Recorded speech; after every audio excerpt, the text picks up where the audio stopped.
Eduze kwami ukhansela uMngonyama njani khansela? Siyaphila kunjani mfowethu? Siyaphila nathi. Kusho ukuthini kuwena namhlanje ukubamba ingxenye to participate or to take part kwi-formation ye-12 man group? Angiqale nje emsakazo ngibingelela abalandeli Yes. nabalaleli emakhaya. Yes sir. Kumina I'm very happy namhlanje ukuthi ngibe ingxenye yakhona la kule 12 man group.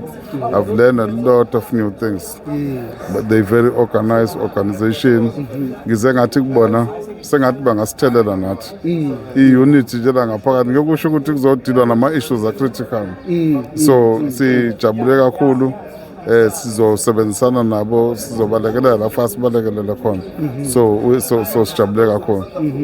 Uyibona mhlawumbe le organization ilekelela kangakanani ekutheni izitadium ekukhala ngokuthi ziba empty mangabe kudlala ama-team ase-KZN ukuthi zigcine mhlawumbe ziba ne-capacity right?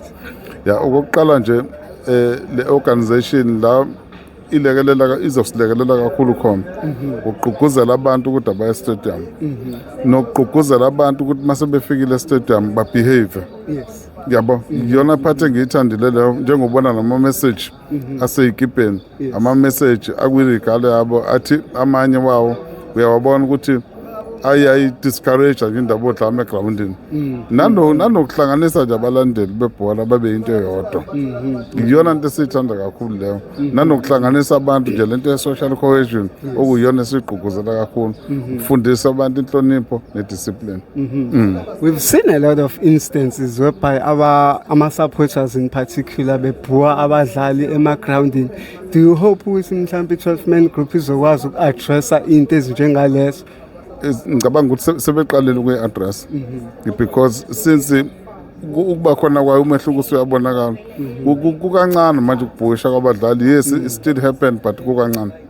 Yeah, we are hoping ukuthi ke bazokwenza ngcono kakhulu kuloko abantu bakwazi ukuhamba baye e-stadium because siyakhile i-infrastructure siwuhulumeni khona but siphatheka kabi mangaba ema-stadium e-empty kodwa ngokuba khona kwe-12 man group I can assure you izogcwala i-stadium.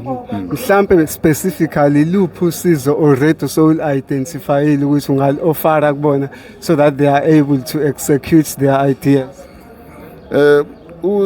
Into engiyibonile okuzofanele ukuthi sibalekelele ngayo inqalasizinda yama-ofisi indawo zokusebenzela ukuze si-create access kwi-community umphakathi ubazi kangcono inqalasizinda ey'ndaweni ezinemphakathi nala kuhlala khona abalandeli bebhola.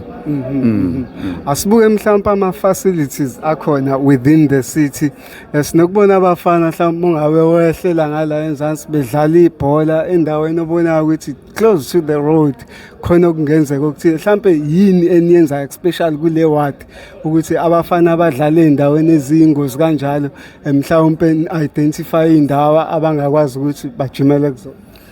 I-problem enkulu sasingawaplanelanga ama-rest iy'ndawo lezi ezihlala abafundi ziningi kakhulu la kule ward kahle kahle sokuyikhala abafundi leni okuyi-challenge enkulu-ke kuma-facilities because ama-facilities masiwenza sibheka ama-demographics oleyo ndawo ukuthi bangakha intsha njalo njalo.